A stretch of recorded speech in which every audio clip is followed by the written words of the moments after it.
Hi and welcome. My name is Megan Matson, co-founder of Resolute Square, with the great pleasure of hosting Beto O'Rourke this evening for the launch of our 5 Things I've Learned About America special series at my5things.com. Thank you all for joining us tonight, and I'm going to dive right in with my first questions for Beto on his 5 things, and then we'll be inviting questions from all of you throughout this conversation. So, Beto, welcome. I wanted to dive right in, as I said, to one of my favorite parts of your 5, which was this concept that our shared history is our shared power. And I'm wondering if you could really speak to us about what that means to you in this country of ours. Happy to. And thank you for asking me to do this. I'm excited to be with you, albeit through a screen and not in person, which is where I'd rather be right now. But all the same, I'm grateful for the invitation to participate and to try to answer these questions, and looking forward to those that you ask and those that we get from folks who are tuning in right now. In terms of this idea of our shared history being our shared power, it's really at the forefront of the public debate right now, certainly here in Texas. Though you're not from here, Megan, or you don't live here, you're probably aware of the raging debate about critical race theory, which is a theory that is taught when it is taught in graduate level courses, typically not found in a 3rd grade or 4th grade classroom. And yet the specter of politicizing our curriculum or having race injected into an elementary school classroom has really dominated the debate and the conversation around public education in Texas. And part of that, I think, has to do with the fact that there are parts of our history that we may not necessarily be proud of and don't necessarily align with the story that we tell ourselves, about who we are as Americans or who we are as Texans. And so there is definitely injustice in our past. And I'll give you an example, and it's at the center of this book I wrote called We've Got to Try, which really documents the stories of these incredible civil rights and voting rights heroes in Texas history, many of whom you've never heard of, like this guy, Lawrence Aaron Nixon, who, when the Texas legislature in 1923 passes the white primary law, which forbids voting by all African Americans, and not euphemistically, not you must recite the state constitution to register to vote, or pass a literacy test, or tell me how many jelly beans there are in this jar. No, in Texas, in black and white, the state statute said, if you are black, you cannot vote. And this black physician, Lawrence Nixon, in 1924, nonetheless pays his poll tax, tries to vote, is turned back. And when the election judge says, Dr. Nixon, I can't let you vote, Nixon says, I know you can't, but I've got to try. And for 20 years, this guy persists in what had to have been the loneliest of battles in a segregated Jim Crow state of the former Confederacy, when he could have very well left to California or Illinois or New York or somewhere else where his constitutional right to vote would be protected.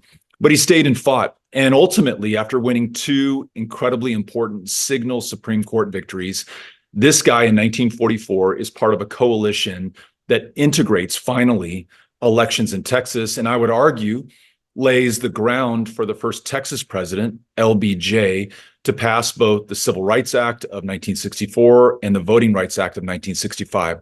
So I tell you all that, Megan, to say that, yes, there are shameful chapters in our history, like the white primary law in Texas, but there are also these extraordinary people who meet the challenge and who are there at the right moment, like Lawrence Aaron Nixon, and who overcome these injustices to also be part of our story. And I think you really need to tell them both. And I get it that there are some out there who are worried that if we focus too much on injustice or on shameful moments in our past, that we will perhaps make our kids and coming generations of Americans shameful about their country.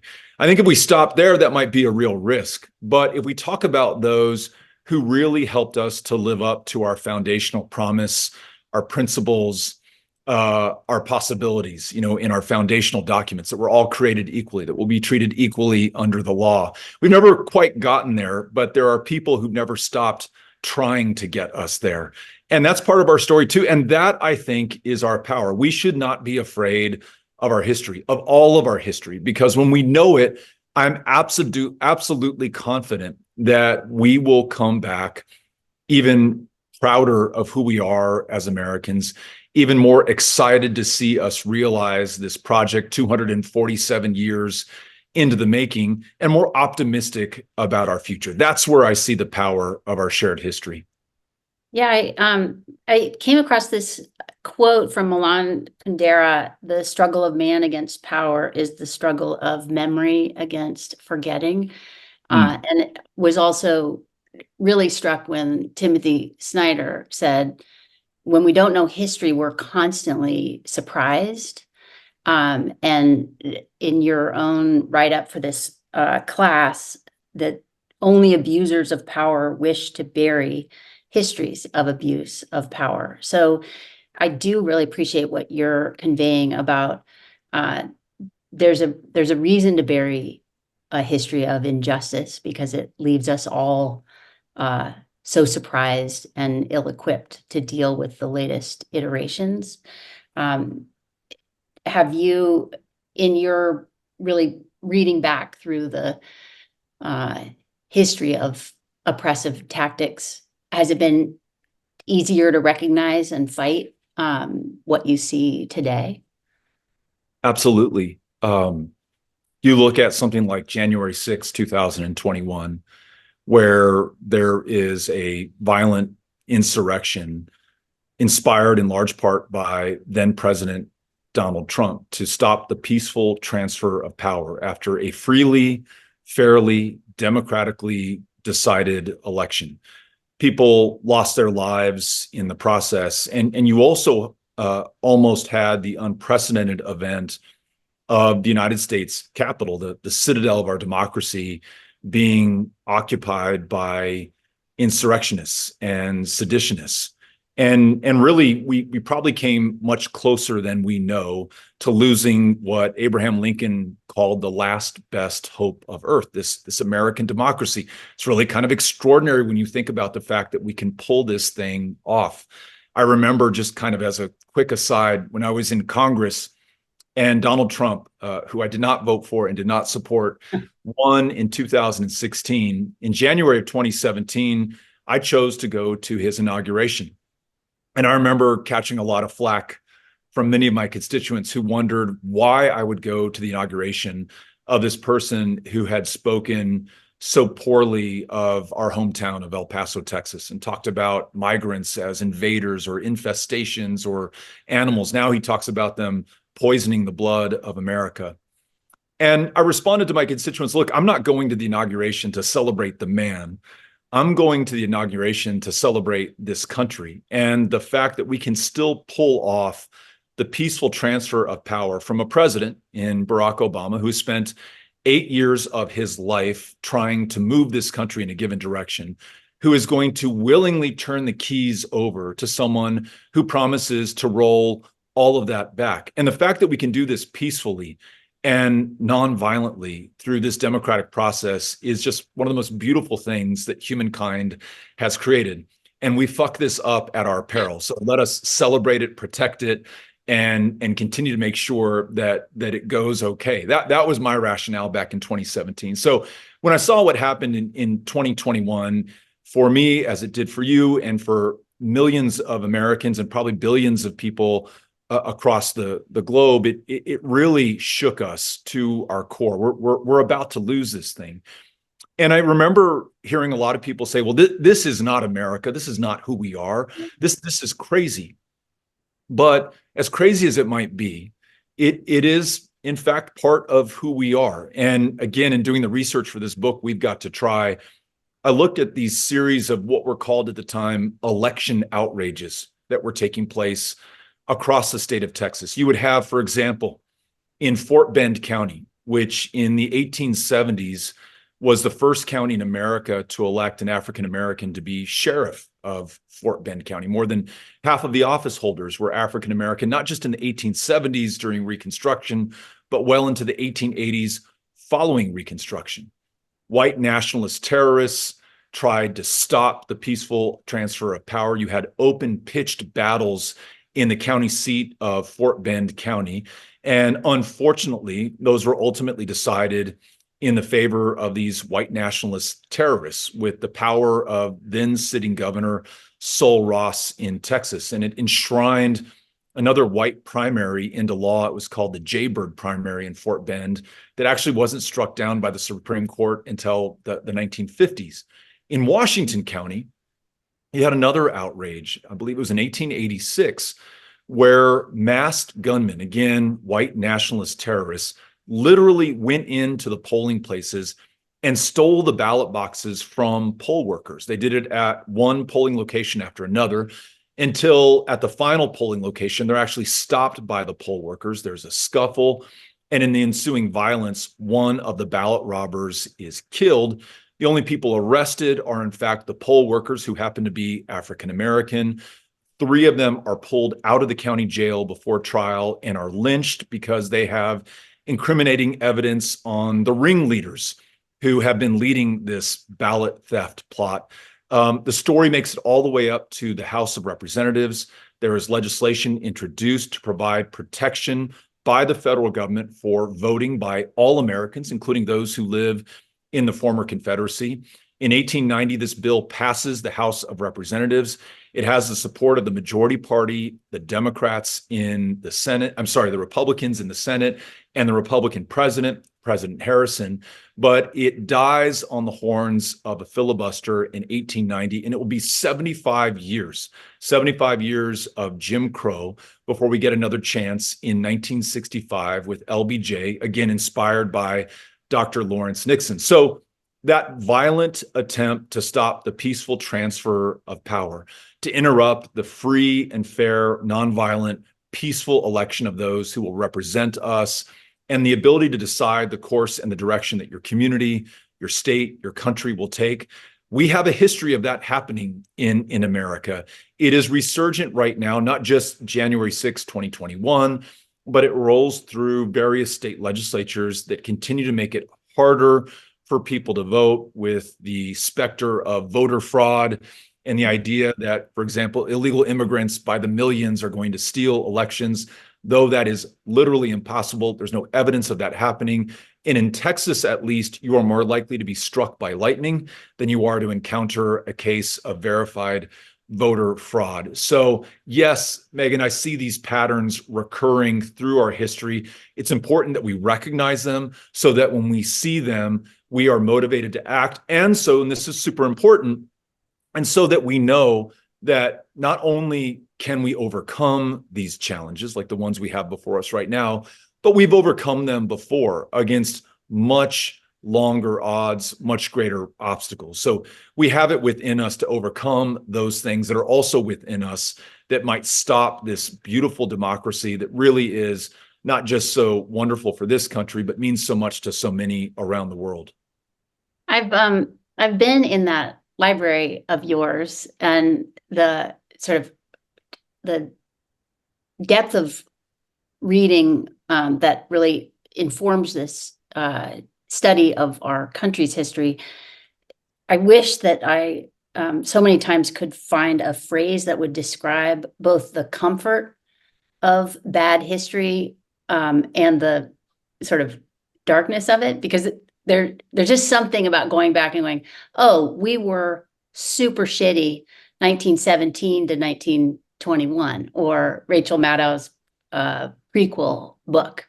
There's a comfort and inspiration and a darkness in that. And then just switching, I think, our understanding of American democracy from this idea of a fixed system that, goes along and we participate in it, to something that really, I think, you're right up, we each hold in our hands. And this is just part of how it works is this struggle. So in all of that, I'd love to ask you a question I ask everyone these days.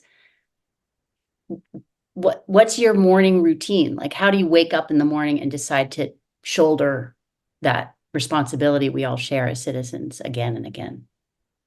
Well, I wish the routine involved something that conscious or conscientious in terms of what it is we're going to take on and what it is we have to do. There are definitely days, and it happens to everyone, where the thought crosses my mind, like we just can't do this. It's too much. There are too many of them. The challenges are too big. We've been trying for too long. I'm too tired. But I do, when I look back at history, when I look at someone like Dr. Nixon, who for 20 years, along with every other African American in the state of Texas, was denied the right to vote, and who had the ability to go somewhere else and just leave it to the people of Texas to figure it out on their own, but chose to stay and fight. And this guy, I mean, we have the benefit of history, but this guy in 1924, he knew not when, he knew not even if he would ever be successful. He just knew that he had to fight. He knew that he had to try. I think about a guy like that. And then I think, well, who am I to shirk my responsibility, this opportunity I have to pitch in whatever way that I can, whether that's as, a member of Congress, whether that's as a candidate for office, whether that's what I'm doing now, which is volunteering to register people to vote in a state that makes it harder to register to vote than any other in the union. And, maybe in an echo of Nixon, those of us doing this work right now, we know not when, certainly we hope it's not a matter of if, that Texas has leadership that is reflective of our values and our interests and can stop some of the really bad things that are happening here right now, and also make way and make opportunity for some of the really great things that we are capable of. So that's certainly part of my thought process. And then I think, in addition, I think being out there, being with people is everything. I mean, I'm never more depressed, honestly, than when I'm alone, when I'm on social media, when I'm subject to whatever feed the algorithm has decided is going to best elicit a response, a like, a continuing scrolling. I feel hopeless at the end of that.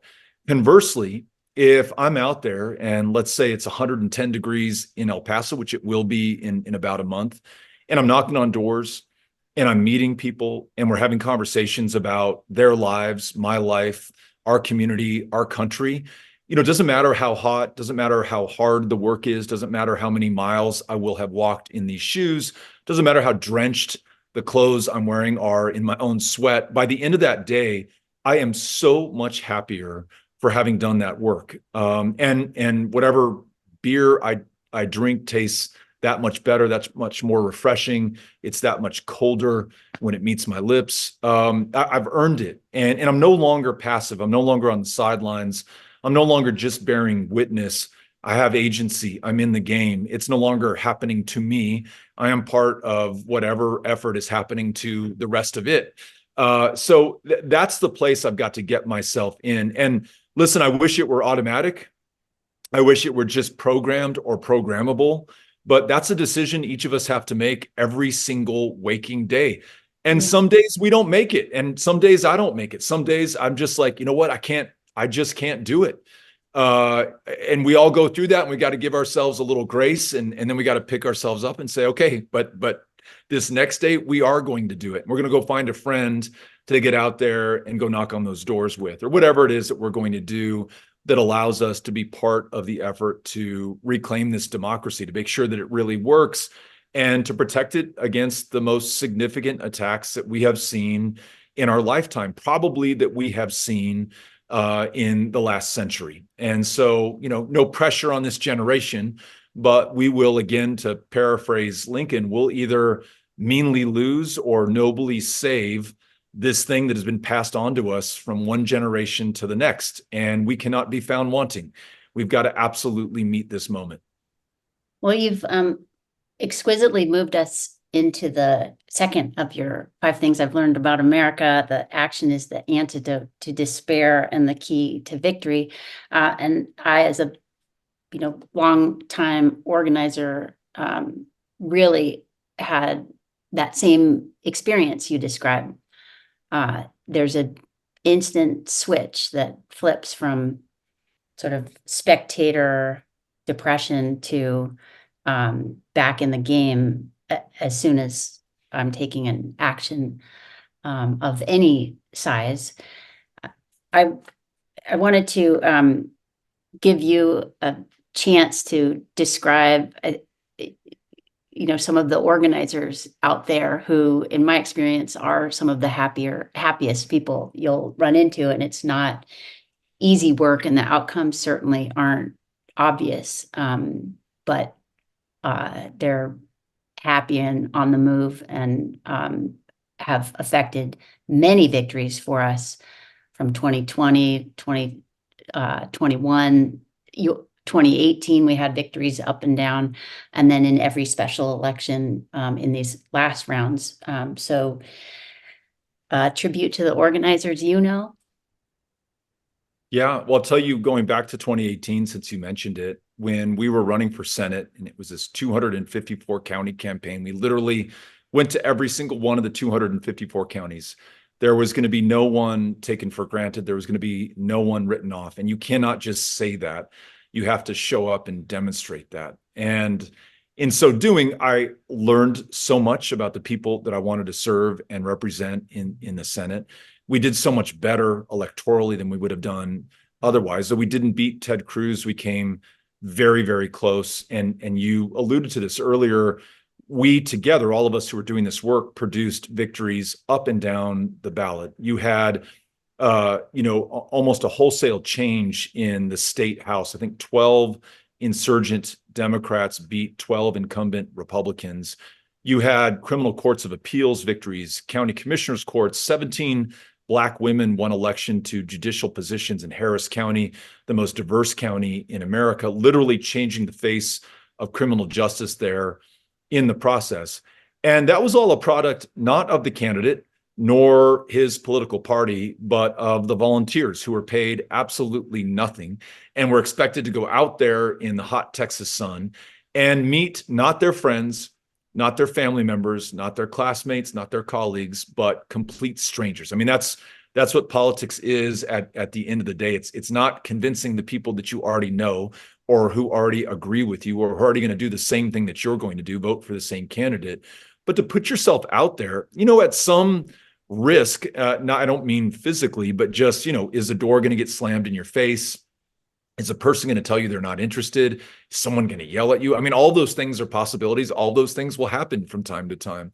But what I heard back from so many volunteers is just how transcendent the experience was to meet people literally where they are, at their apartment door, their house door, or out on a basketball court in a public park, or wherever they can find someone to have a conversation about perhaps the most important thing before us, which is the future of this country and what each of us individually is willing to do to make it a better one for ourselves, for our kids, for the generations that will follow us. We had this distributed organizing model, Megan, because at the outset, we knew we were going up against a well-entrenched incumbent. We figured we were going to be grossly outspent. And so we made a virtue of a necessity. What if we put power into the hands of people and we say, listen, if you're willing to step up in Tom Green County, Taylor County, Harris County, wherever you are in the state of Texas, we'll put the tools in your hands. We'll ask you to host at your home, at your place of business, at a coffee shop, in a public park, what we called a pop-up office, where any other volunteer could come and meet you, get campaign materials, instruction, training, and guidance, and then go hit doors with you or with other teams. Not only did those pop-up offices produce the outcomes that I just described, largest voter turnout in Texas history in a midterm, young voter turnout up 500%, all these victories up and down the ballot. But so many people after that election, Megan, came up to me and said, I was so incredibly depressed. I hadn't been able to get off the couch in the last 2 years. or, my husband had just died. I didn't know where I was going in my life, or I was at this major crossroads and I was just ready to give up. And this campaign and meeting these other volunteers at this pop-up office totally changed my life 180 degrees. I found purpose. I found function. I knew why I was on this planet, and I was going to go out there and do it. And to the subject you and I are talking about, they would tell me, I just never been happier in my whole life, even though the work was among the hardest that I had ever done. And there are all these amazing stories of people who met their spouse in one of these pop-up offices, or made lifelong friends with the cohort that came together. And long after that election ended in November of 2018, these groups in these 254 counties very often stayed together, stayed in touch, repurposed to get behind other candidates or other causes. So something really beautiful in that commitment to take action. And the thing is about, deciding that you are going to act and choosing action over passively watching and waiting, is that it's not easy. And it comes with a lot of uncertainty. You don't know what is going to happen. And I still feel that as often as many times, and for as many years as I've been out there talking to people, campaigning, holding town hall meetings, trying to register folks. I was just a few weeks ago in Tom Green County at Angelo State University. It's a pretty conservative place. And I was really nervous about registering students at Angelo State. What if they don't like me? What if something bad happens? What if somebody yells at me? I mean, all these things go through your head. It's embarrassing to admit that goes through my head, but it goes through my head. And I only say it because I think other people wonder, man, if I volunteer on a campaign or for a cause, what could go wrong? That's just human nature to wonder that. What is also human nature, and what is, I think, beautiful about us, is that we have the capacity to overcome those fears and to say, you know what, that may happen, but why am I here in the first place? And there's no cavalry going to ride to our rescue. This one's on me and anyone else who's willing to do the work. And that day at Angelo State turned out to be just awesome. I met so many young, incredibly inspiring people who want to change the world, and they're registered to vote now, and they will be able to change the world. And so, anyhow, it's just, I've found that to be transformative in my life. It is truly the antidote to despair that sometimes tempts me. And it is also the key to victory. Lawrence Nixon doesn't defeat the white primary in Texas unless he's willing to take action and step up. And imagine the indignity of being the one Black person in that line to vote at polling station number 5 on Texas Avenue in El Paso, Texas in 1924, getting to the front of the line, putting your polling tax receipt down, knowing what they're going to say, and then just being willing to take that in front of everyone who's watching you, and doing that one election after the next, until you finally win, integrate elections, and have something to show for it. I just am so impressed by people who do that work, and they're all around us, and they're in our history, and we must call on their example and their inspiration to meet the challenges in front of us. I think you're so right to highlight just that human experience of embarrassment, because I think it plays such a greater role than fear. And maybe it's a form of fear, embarrassment, but I think it's a greater factor to inaction or apathy than many other things. And I have to say, from the sort of the experience I had in your field headquarters, where I came down and sort of reported for duty to the young, amazing people who were leading that effort in 2018. It was scary and embarrassing, and some of the hardest work I've learned, because they were all moving at a million miles an hour on 5 different platforms with chat open and Slack and the voter technology. And then we were calling people all over the country through these trainings. And it was both challenging.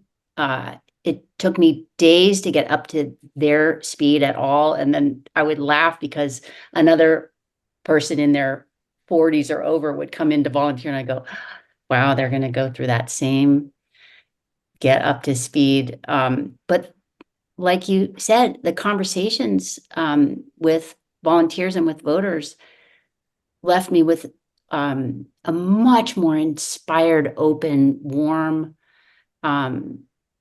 confidence in humanity than I would otherwise have. And it was so lasting. So just putting a big plug of encouragement into everyone listening. Overcome the embarrassment and uncertainty. Don't pay attention to the outcomes. Pay attention to your next action and your next step, because it's amazing where it leads. I wanted to, Beto, and looking at, the how those actions can change everything for others. When you were inspired to speak strongly against the family separations, when those were discovered, you changed the country's focus and take on that. And I know our own family saw that and flew down to Tornillo and happened to end up meeting you there. I say all that because we had no idea why we would be there or what we would do. But your language and your call and your conviction around the moral horror of that historic event, which is a real blight on our history in its most current, changed our lives, changed many, and most importantly, changed the lives of the affected families. And that is historically significant. So I don't know if you want to say anything about what drove you in that moment, and if you had outcomes in mind or just something that needed to be said. I think that's such a great example because it demonstrates the power of people, everyday, ordinary Americans who just answer the call, do the right thing for the right reason, maybe not knowing, again, kind of like Nixon, when or even if the policy that they object to and are protesting against is going to change.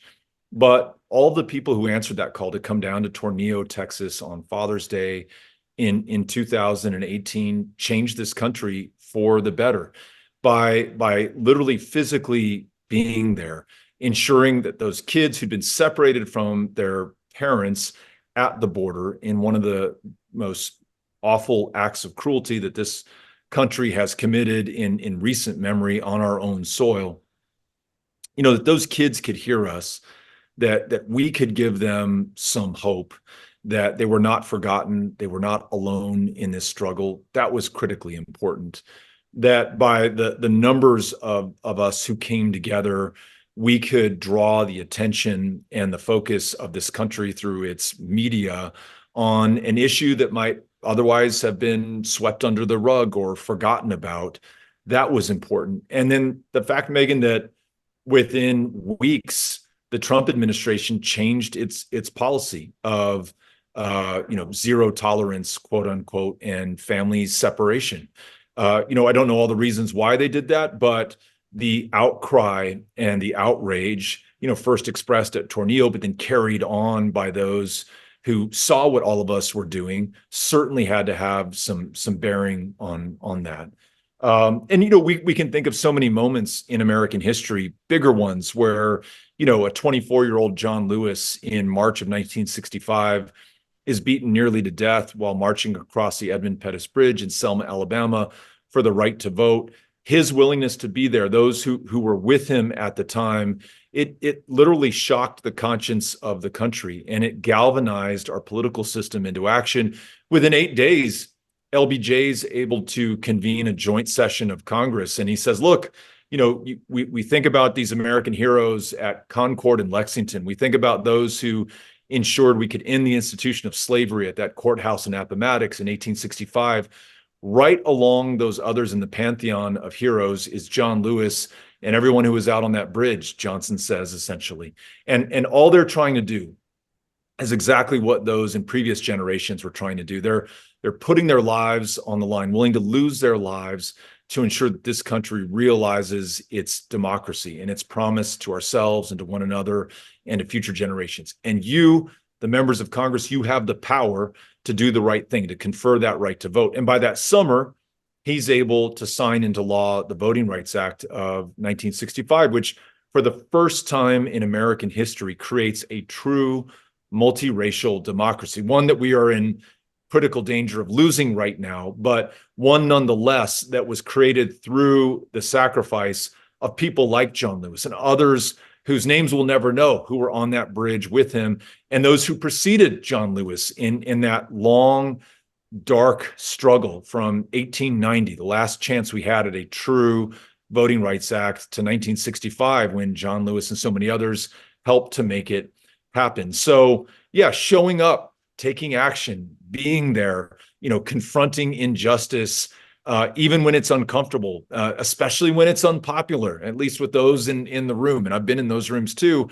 That's really so important. And it's really the only way we make progress. I mean, thank God for LBJ, signing the Civil Rights Act, signing the Voting Rights Act, using his political muscle and whatever capital he inherited from JFK after his assassination. We wouldn't have been able to do it without him. But really, the credit is owed to those who pushed him, who gave him the power to do the right thing. I mean, our history is replete with movements like these, very often led by young people, like those young people you talked about in the volunteer office, who were busily trying to win an incredibly important election.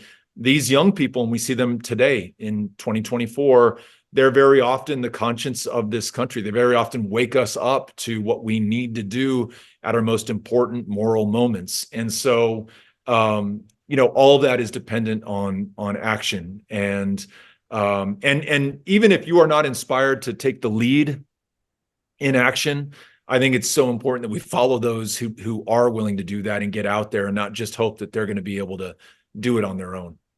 I think a really exciting impact, again, that 2018 surge had is sort of unleashing that youthful capacity around distributed organizing. You ended up training a ton of people all over the country in a new level of tech skills and just an assumption of national participation in important races. And then I was going to invite you to really speak to Powered by People, the organization that you really formed up and out of that. So I think 250,000 new voters registered. And I think that ongoing training is very different than the old classic campaign that ramps up and then closes shop. So plug away on Powered by People, Beto. Well, thanks. So you're right. It's a different way of doing this work. Texas, as I mentioned earlier, is the toughest state in the nation in which to vote. And it also happens to be the toughest state in the nation in which to register to vote. And, in the good old days, when we had a Voting Rights Act that had not been gutted by the 2013 Shelby versus Holder decision, you could count on the Department of Justice intervening when a state like Texas would try to close polling places or impose onerous voter ID regulations or gerrymander its congressional districts along racial and ethnic lines. But following that decision by the Supreme Court in 2013, there's no longer the provision of pre-clearance, which protects voters in places like Texas. And we really haven't seen much enforcement by the current Department of Justice in whatever remains of the Voting Rights Act. So we're really left to our own devices here in Texas. And there's some clarity in realizing that no one's going to come ride to your rescue, and there's going to be no intervention by the DOJ or by the president or anyone else. And I assume they want to see these things happen. I assume there's reasons that they can't come in and intervene and help us. But whatever the reason, the truth of the matter is that Texas is on its own in this fight. But with that clarity, there comes some real power. And when we look around and we see our friends and family and our neighbors, and we say, hey, we each within ourselves have the power to change this. It's not going to be easy. For example, in Texas, For me to register a voter in a state that has no online voter registration, no automatic voter registration, and no same-day voter registration, I will have to go down to the county courthouse. I'll have to get certified as a volunteer deputy registrar. I'll literally have to pass a test. I'll get a certification, and then I have to follow an incredibly prescriptive law around registering a voter. The voter and I both have to be, from the same county. I have to be certified in the county that the voter lives in. When I register them, I have to turn in the registration within so many days, or face a criminal liability for doing so, et cetera. I mean, the reason they make this so onerous and so prescriptive is, of course, to scare people away from doing this work. They would love to leave all these millions of young, eligible Texans unregistered, out of the polling place, their voices never heard, their votes never counted.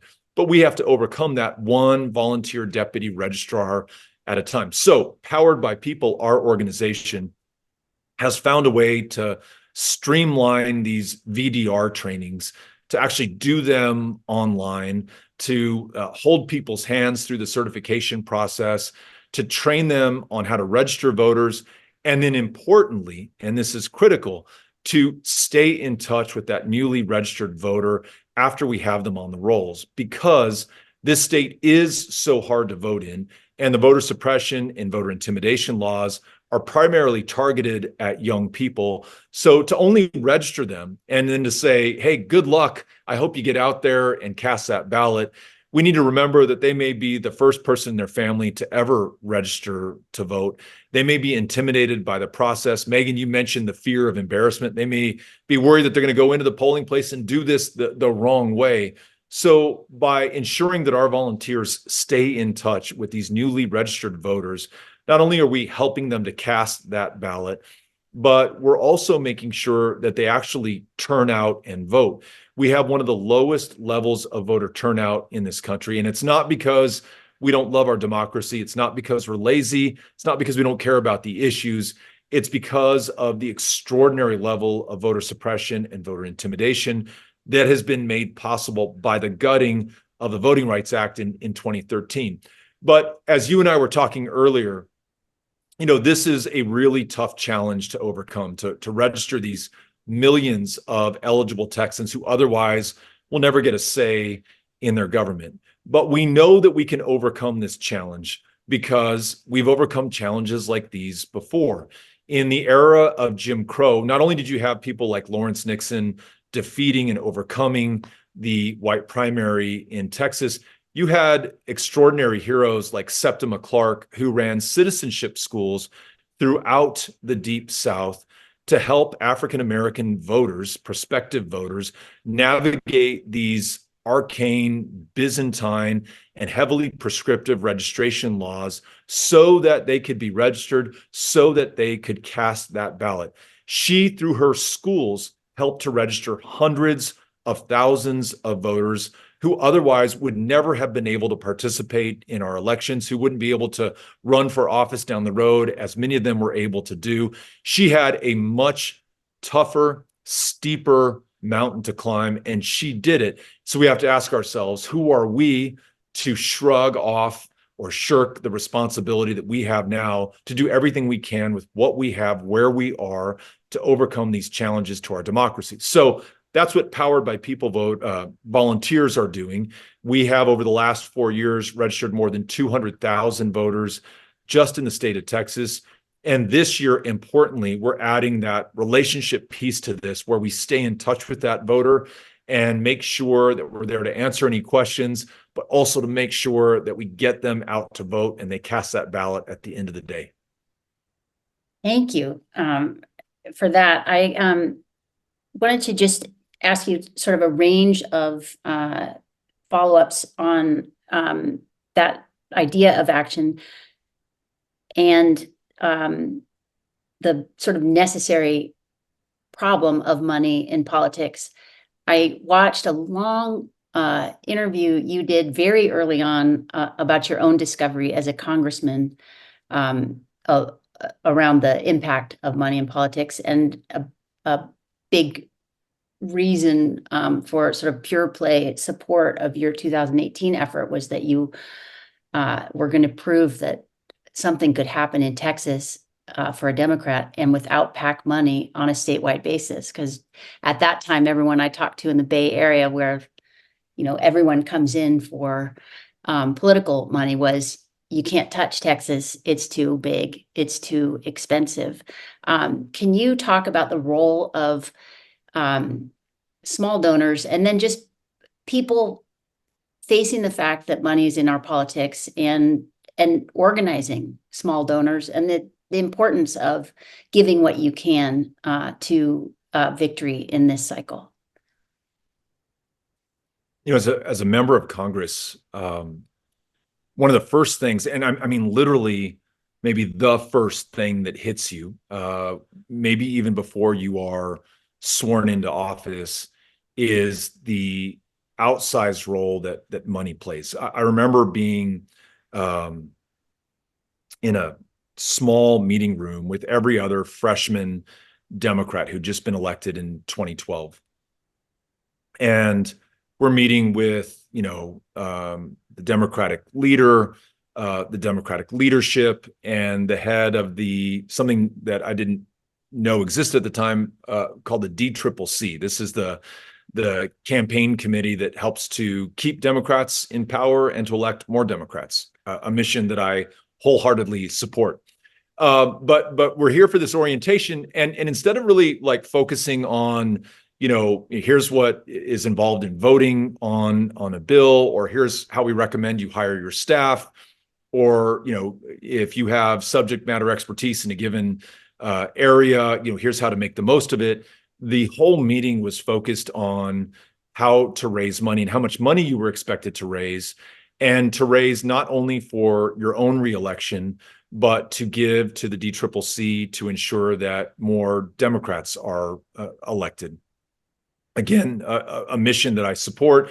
And by the way, that same conversation is happening across the Capitol with Republicans. This is something that both parties do. And then I watched my Democratic colleagues do everything in their power to raise that money, hundreds of thousands of dollars a cycle, to donate back into the party.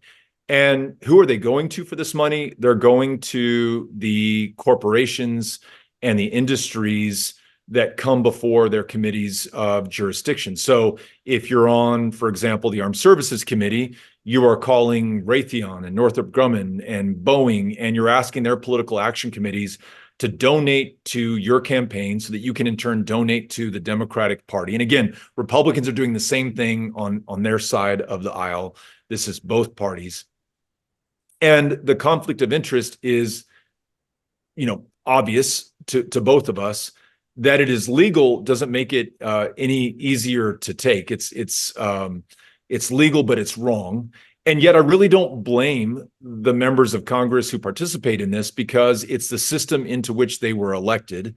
And they really, for many of them, don't have much choice if they want to stay elected than to raise this money and to do it in this awful way. I, for a number of reasons, was able to not take PAC money and swore PAC money off.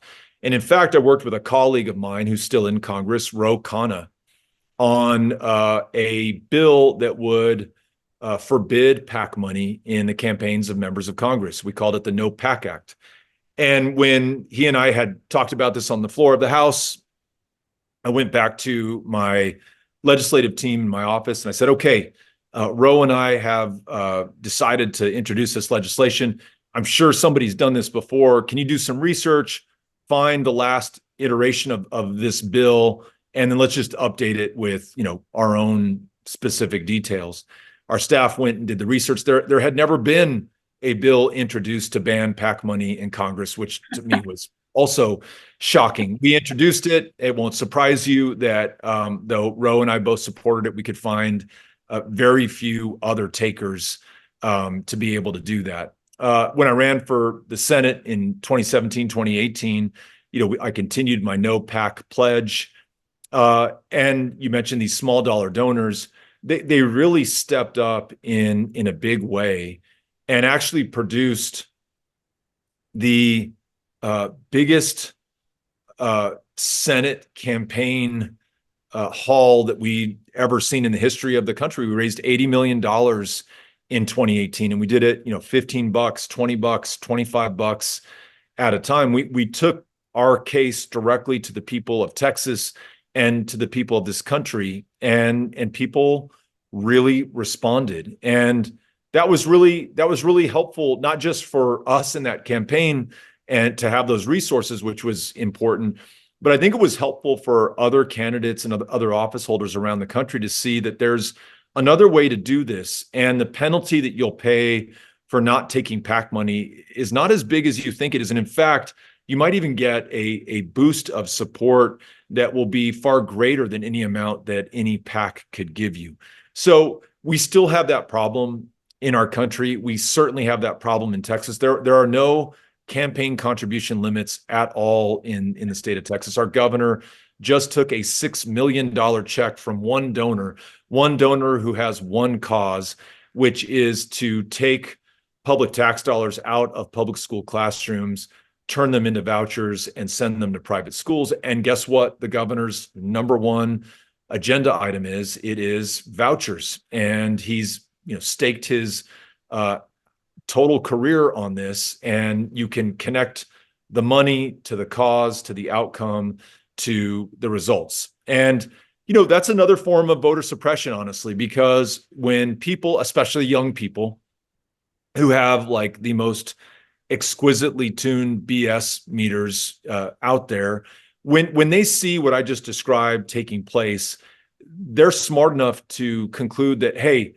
I don't have the same political power as a corporation or a CEO or a billionaire. Those folks can buy access. They can also very often buy outcomes.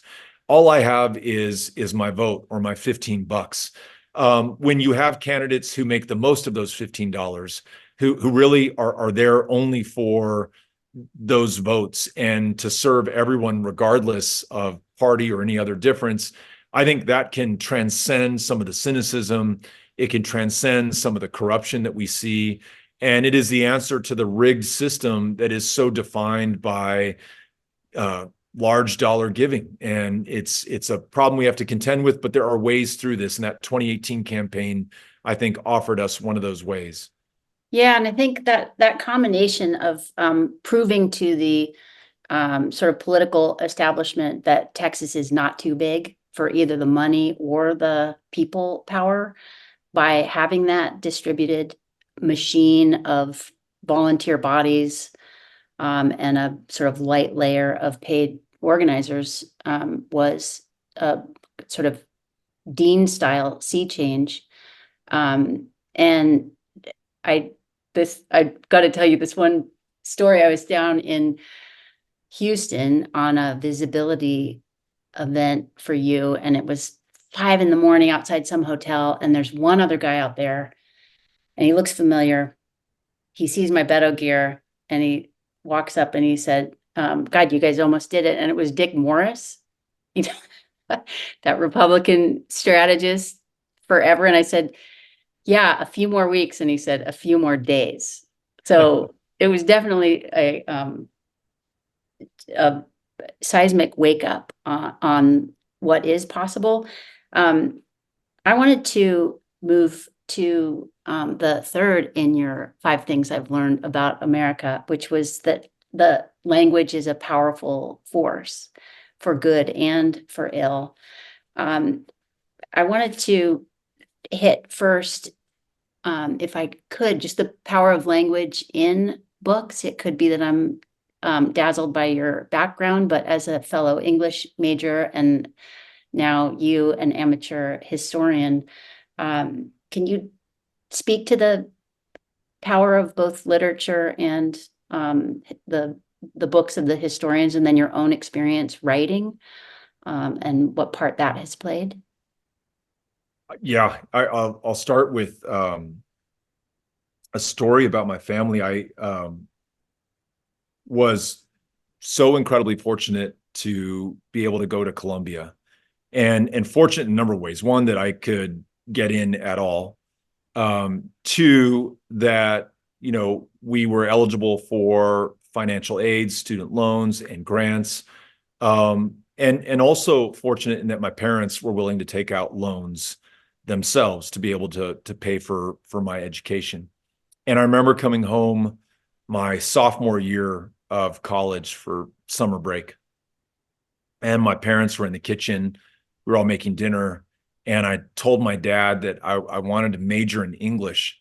And I just remember the look of disappointment on his face. And he didn't say this out loud, but he might as well have. We're sacrificing, we're taking out these loans that we're going to have to pay back. You're taking out loans that you're going to have to pay back, and you're going to do it to read books and to tell stories and to talk about the stuff that you read. He so wanted me. I remember he'd say something like, Beto, you can be anything you want to be. We'll support you in whatever you want to do. If you want to be a doctor, if you want to be a lawyer, if you want to be an accountant. So anything included like these 3 or 4 things, maybe throw in engineer or some other profession that they thought highly of that would require a major other than literature. But that literature major, those teachers, the other students with whom I was in class, just opened up in entire new worlds for me. Taking a class of Russian literature and reading, Dostoevsky and Tolstoy and Turgenev and these amazing writers and these extraordinary experiences that they had that they're documenting, and these huge questions, like fundamental questions of who we are as people and why we do the things that we do to each other, and whether there's hope for us to be better at the end of the day. Reading Borges in Spanish, poorly, I'll admit, and writing about Borges in Spanish, and then talking about Borges in Spanish with my classmates, that was also revelatory. But perhaps what was most applicable to what I've done since in life was just, listening to others, whether it was the author that we were studying or the people in the class or the professor in front of us, try to make sense of their world through the stories that they tell, and how those stories reveal so much more than what we read or listen to on the surface. It really cuts to these deeper, more fundamental questions about who we are, who we aspire to be, and how we're going to get there. And I certainly see the through line as a candidate campaigning across Texas and going to one county, one town after another, and showing up, yes, to talk and to tell people about who I am and what it is I propose to do, but more importantly, showing up to listen and to learn. And what I learned came from the stories that people told me about their lives and about their families and about their communities and about their history and about the future that they wanted to see. I don't know if my English major prepared me for that better than any other, but I think there's a connection there. And I think my ability then to take these stories I'd heard and then to share them in other cities and other towns to other people. So, there's a way that we kind of knit each other together. We're not red and blue. We're not rural and urban. We're not Democrat, Republican. We're Texans. We're Americans. And most fundamentally, we're human beings. And you can get to that essential human part of our politics when you do this kind of work. It's not easy. You don't do it digitally. You don't do it through money. You don't do it through TV ads. You do it the way they did it, 2,500 years ago on the streets of Athens. You do it by, meeting people where they are, having conversations, listening, arguing at times, maybe even debating, but ultimately finding enough common ground between you to be able to move forward. And so language is obviously at the heart of all of that. It's the language we use to write books like We've Got to Try, and books that inspired me and that I researched and read to come up with the story that I wanted to tell in that book. But it's also the language that we use in public meetings, in forums, in town halls, and in debates. It literally defines us, who we are as Americans. But there's a darker side to this, of course. When in 2017 and 2018 and 2019, Donald Trump is a president of the United States, and he's talking about some people being animals, literally through rhetoric, dehumanizing them, talks about them being vermin or something that you might want to exterminate. It's that language that gives people permission to act in the way that they did. For example, to put kids in cages. If the president of the United States has told you that they are animals, well, maybe they belong in a cage. Or if there's something less than human, then maybe you don't feel so bad taking that baby literally from the breast of her mother, that mother who's risked her life over 2,000 miles to bring that baby to a better place, to a country that's literally comprised of refugees and asylum seekers from the world over. That language gives people permission. And we saw that in El Paso in 2019 when someone drove to our city from a town 600 miles away, armed with an AK-47, who posted on a chat board minutes before he walked into a Walmart on a busy Saturday before the school year started, that he had come to repel the invasion that he'd been warned about by President Trump, this invasion of Hispanics who were going to replace him as a white man in Texas. He'd probably heard language used by our governor, Greg Abbott, who talked about Texans needing to defend themselves, literally, and to take matters into their own hands. He takes that language and the inspiration it provided for him, and he walks into that Walmart and he slaughters 23 people on that day in August in 2019. 23 people who were absolutely innocent, living in one of the most peaceful communities in this country, one of the safest anywhere, not in spite of, but because it is a city of immigrants, because so many people have chosen to make their stand in their lives here in El Paso, Texas. That is the consequence of language that goes unchecked, of language that is used by the most powerful man in the country, if not the world. And it's language that we see, unfortunately, right now in someone who promises us that he'll be a dictator on day one, who's shown us that he will inspire this kind of violence or the insurrection that we saw on January 6th, who recently posted something on his social media about a Reich. Like, not only is he lifting ideas from Adolf Hitler, like immigrants poisoning the blood of America, but he's literally using the language of Reich in the videos that he is sharing. We are to blame. We are culpable if we pass this off as just crazy or just the wild thing that Donald Trump said. No, this is a call to arms, and there are people who listen and who follow that call. And it is not a matter of if, but when we will see the next round of mass violence like we saw in El Paso in 2019. And so the language on the side of those who want to repel this hatred, who want to repel this violence, it is so important that we invoke it now. It is so important that we go everywhere, meet with anyone, regardless of party affiliation or geographic difference, because that's the only way, I think, to overcome that. Is, again, as everything that we've talked about has been so far, it is not easy. The road is a very narrow one and it's straight uphill. But if we refuse to get on it, if we refuse to act, then we will certainly witness more of this shameful violence that is so defining of this era in American history. Well, I was so struck by sort of an on-the-spot moment of commentary from yourself after that shooting, where you really called out the press for the wrongness of their angle of questioning and the fact that they were missing the very clear through line from the violence of the rhetoric to the deaths of the 23 individuals. And so I'd love to take a chance to really talk about the press and media and their relationship to language.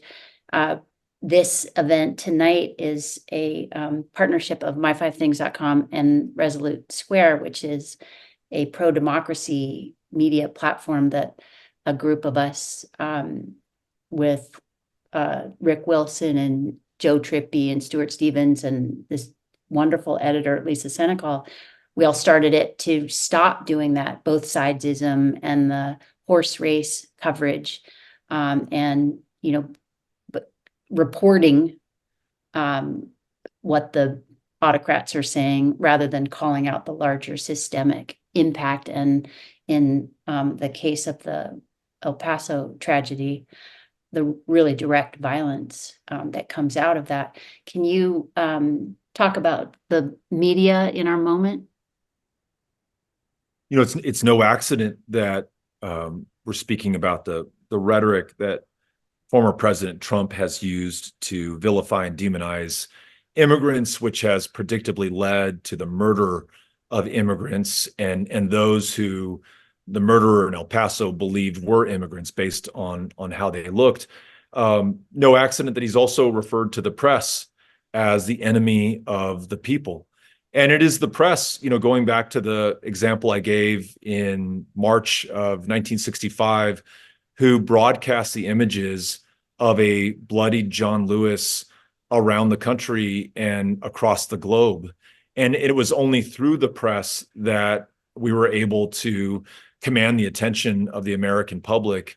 And that attention turned into action. They pushed the president. They gave President Johnson the power to do what he did, to convene that joint session of Congress, to get the Voting Rights Act of 1965 signed into law by that summer.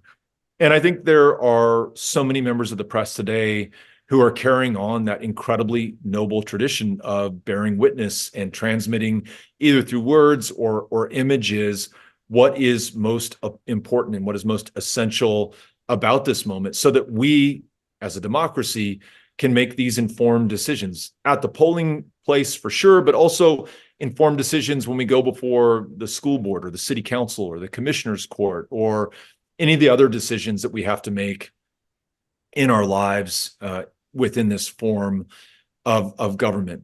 But I think there's something about Trump and the Make America Great Again movement that has so defied the norms and the working rules that the media operated under for so long, that also capitalized on the disintegration of the center and the strengthening of the edges, especially, Fox News and now those news outlets that are to the extreme right of Fox News, that, for whatever reason, our media as a whole were incapable of really, I think, either understanding or navigating effectively. And we saw that, I think, most dramatically in the lead up to the 2016 election, where Donald Trump was really treated as kind of an oddity or a circus act or, a clown at times. And maybe for many, that's what he was. But I think in hindsight, we really see him, or I do at least, as one of the most singular threats to our form of government, our way of life, and our very democracy. And again, I mean, he's made no secret. He's promised us that he will be a dictator on day one. He still refuses to accept the legally, legitimately, democratically decided election that removed him from power in 2020. That is the story, because it's not hyperbole. It's not exaggeration to say that should he win this next election, or should he seize power in some other way, that will most likely spell the end of this democracy and this form of government that has withstood the test of time for now so many centuries, through so many presidents, through so many challenges, including a civil war. And in my consumption of media, whether it is social media, whether it's cable television, whether it's the standard daily newspapers, it's been a real challenge to see the urgency of this moment reflected in the reporting and the gravity of the threat becoming the focus that it really should be. And I don't in any way mean to malign the members of the press who I think are doing their best and very often break through with those stories that we need to read or that we need to see. I just think they're up against something so unprecedented and categorically, challenging, that it is going to take a lot of creativity and a lot of innovation and efforts like yours in Resolute Square and others where we literally are getting back to the basics of having conversations with people, at their doorstep or in a church hall or on a college campus, unguarded, at times awkward, but always honest conversations that break through a lot of the programming or prepackaged stuff, or the very fact that a lot of people, especially a lot of young people, aren't consuming the media that you and I are consuming at all, but are really reading the news through TikTok or Instagram stories. And that stuff isn't necessarily verified or fact checked, or helping them to make the most informed decisions. Look, we've got our work cut out for us. And I think all we can do is all we can with what we have. And that's what I see you doing. That's what I see so many other good souls out there trying to do right now. And again, some of that is working, but this is the mother of all tests for, the media, for free press. And, we've got to come through. I wanted to highlight what I've experienced as the ability of action to change the topic and change the conversation. My experience recently is I had some people reach out to me in December saying, "We don't know what to do. What can we do?" And I said, "Well, let's make a plan." And so, just for the listeners on this call, just like any project, if you were going to, try to replace some bookshelf in your house yourself, you'd sit down and start figuring out how to do that, or a trip or anything like that. So I sat down and said, what is my plan? And ended up laying out, okay, here's the geography of this election. Here are the groups that are already active and have resources that I could use. I know I want to go somewhere and be on the ground in the last months, where I can really help on that door to door. What can I do now? And the answers became really obvious. And so, just as an example, there was one other woman in town who responded to a message and said, "Sure, I'd love to start this up." So we started up the BOOT, Bolinas Organizing to Overcome Trumpism, and we're just doing voter registration postcards with Field Team 6. I put these packets together and put them out in front of the office in this trunk for democracy, and people pick them up all day long. And then I get texts saying, "I finished my postcards. I need more. I need more." And that's how they're operating now, instead of just spectating the horror show. And it changes the conversation. So when the election comes up, your topic is the action that you're taking. So I think to your point, Beto, it's really up to all of us to take part in the communication and carry that burden, I think, in our own communities and in our own relationships, and don't, dive right over into the latest headline, but weave action into every exchange. And then I really wanted to salute My5 Things for creating these really longer conversations for all of us to have together in community with people who've thought about it a lot, like you, Beto.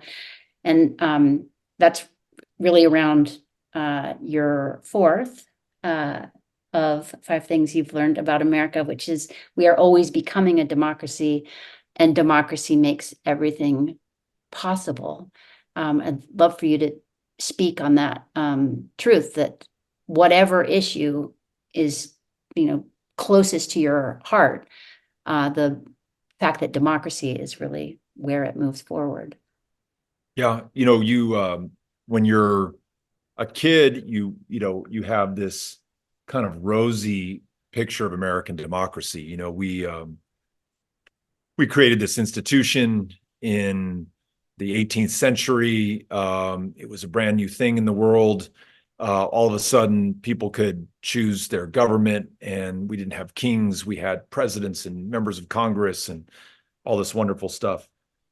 As you get older, you realize, well, initially, you had to be a white property owner to be able to participate in an election or to hold office.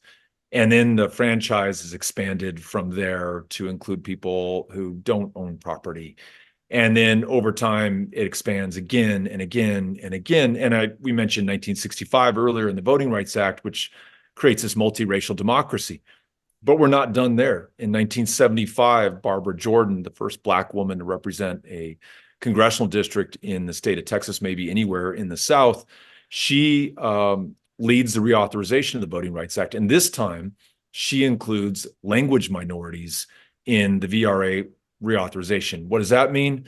It means that the people who were picking the food that our country depended on in 1975 in the Rio Grande Valley of Texas, U.S. citizens, but perhaps only speak Spanish because their parents had spoken Spanish and their parents before them had spoken Spanish. They now, because of the 1975 reauthorization led by Barbara Jordan, they can now read the ballot because it's printed in Spanish. They can now run for office. It absolutely transforms political power in the state of Texas. It's kind of connected with La Raza Unida party that grows to prominence at this time. And you start to see the diversity of our state reflected in the diversity of the electorate reflected in those who are holding political power. We're always becoming a democracy. And this may get into another thing, that one of the final lessons, but that democracy can change in any number of ways. We love to think that it is on a linear path of progress, but it isn't. In 2013, those of us who thought it was were rudely awakened in the Shelby versus Holder decision, which gutted the Voting Rights Act and basically said, we probably just don't need the VRA anymore because we can trust politicians in positions of power. We don't have to worry about them choosing their voters instead of the other way around, gerrymandering district, closing polling places, the open racism that was a byproduct or the focus of Jim Crow. That's not a problem in America anymore. Justice Ruth Bader Ginsburg in her dissent said something to the effect, that's like opening up an umbrella in a rainstorm. And because that umbrella has worked so well for so long, you decide you're going to close the umbrella and put it away. Well, the rainstorm continues, and we've gotten absolutely soaked in the 11 years since the Shelby versus Holder decision, nowhere more so than in the state of Texas. The other point that you raised is an important one. Democracy, the number of syllables involved, the grandiosity of the word, it can seem almost like an abstraction or an academic subject, but it is literally connected to everything that we care about. The minimum wage is $7.25 an hour in the state of Texas. If you don't like that because you're having to work 3 minimum wage jobs just to make ends meet, the only way to change that is to elect people into positions of public trust who will themselves vote for a higher minimum wage at the state legislative level. That's democracy. If you care about a woman having the right to choose what she does with her body, with her health care, with her future in a state that has the most obscene abortion ban in America, the only way to overcome that, it's not going to be through the United States Supreme Court. It's not going to come through the United States Congress, unfortunately, not anytime soon, at least. It's going to come through changing those who hold power right now in the state of Texas. That's democracy. That is voting. I mean, it comes down to the pothole in front of your house or the street light that is no longer working right now. All of those are connected to people who hold office. They're only there because others voted for them. When we vote, we have some agency and control over those people, over the decisions they make, and how they affect our lives. If we lived in Russia, if we lived in North Korea, if we lived in Iran or Saudi Arabia, we wouldn't have to be worrying about this. You don't have to bother voting or getting involved or speaking up at a public meeting. All of that has been taken care of for you. But in this country, the price of admission, for as long as we want to keep this democracy, is that active participation. Yes, registering, yes, voting, but that's just the minimum bar. It's engaging with your neighbors, your friends, your family. And then, as we've been saying, it's engaging with complete strangers and having these conversations about the future of our country. That's what ultimately brings us together on the common ground that makes true change possible. Only can happen in a democracy. I'm going to put a twist on your fifth, which is no victory is ever final and the fight is never over. Just going back to something that you've said that I find to be very true and inspiring, which is what a time to be alive and what a time to have an opportunity to fight for things that really matter.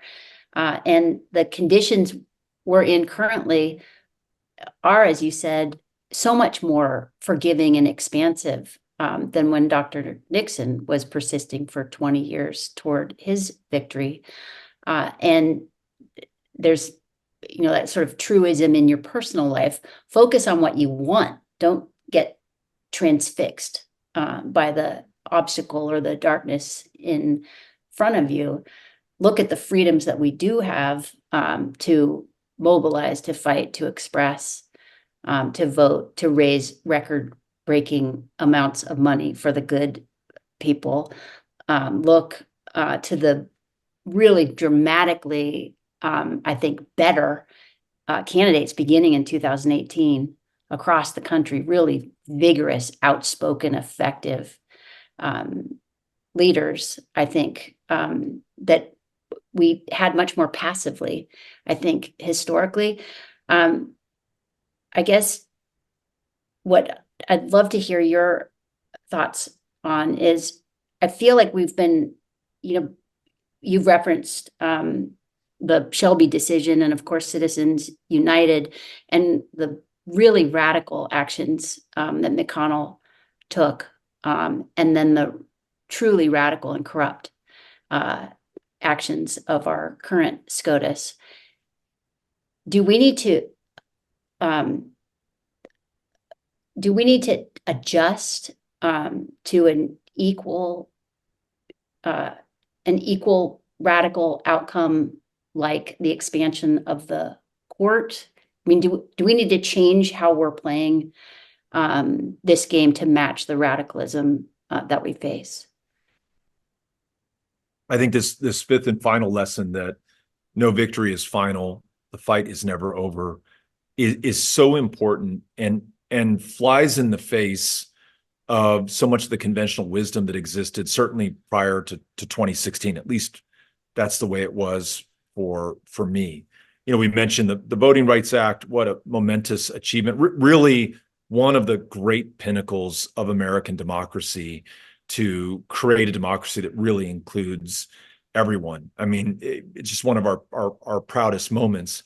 And yet, as significant as it was taken away in 2013. And there were many, myself included, who probably misread the oft quoted Dr. King line about the arc of the moral universe bending towards justice.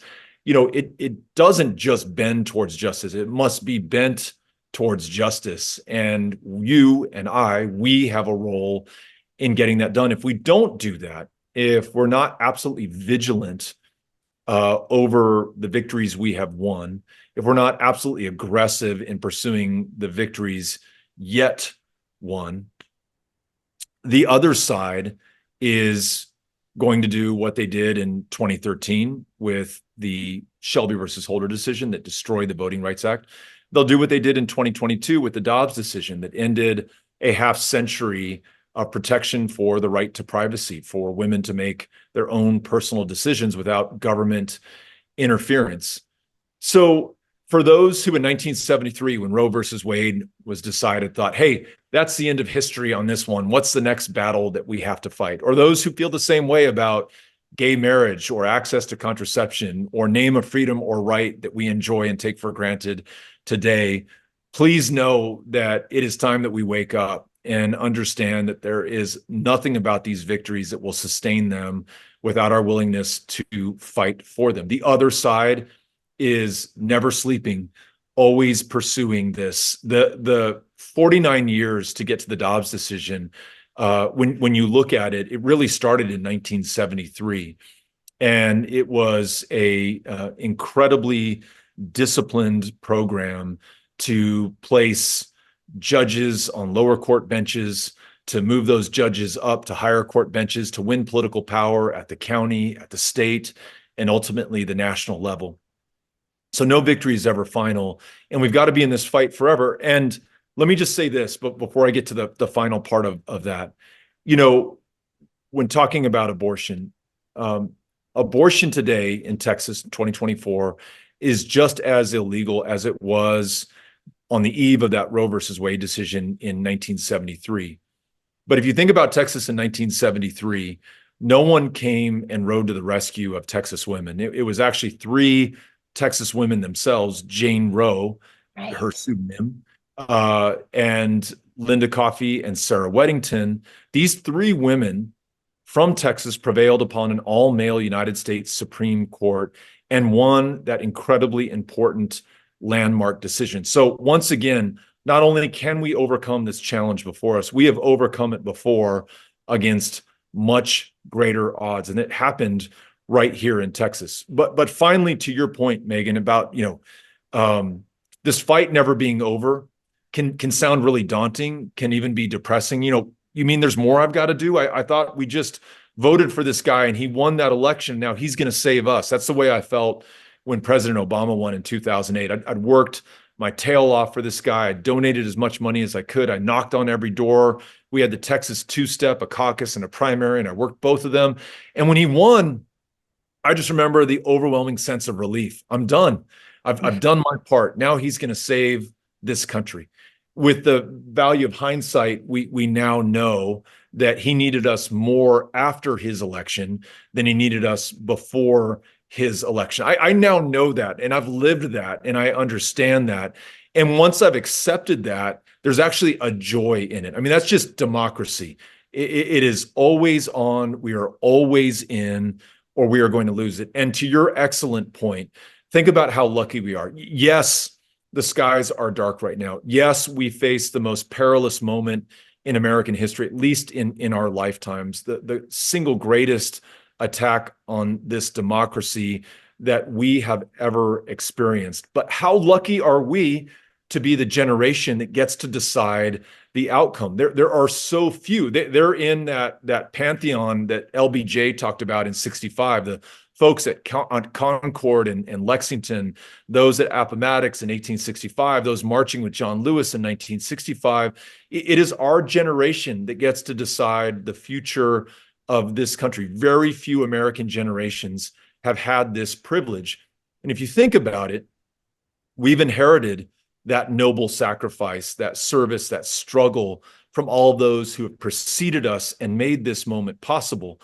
And what we do with this inheritance, whether we expand it or whether we squander it, will forever define us in the pages of history in the eyes of our kids, and will absolutely determine what is possible in this country. So no pressure, but it is on us, and we cannot be found wanting at this moment of truth. And I know we're going to come through. I know it's not going to be easy. I know it's going to take everything we've got, but I know that we're going to do it.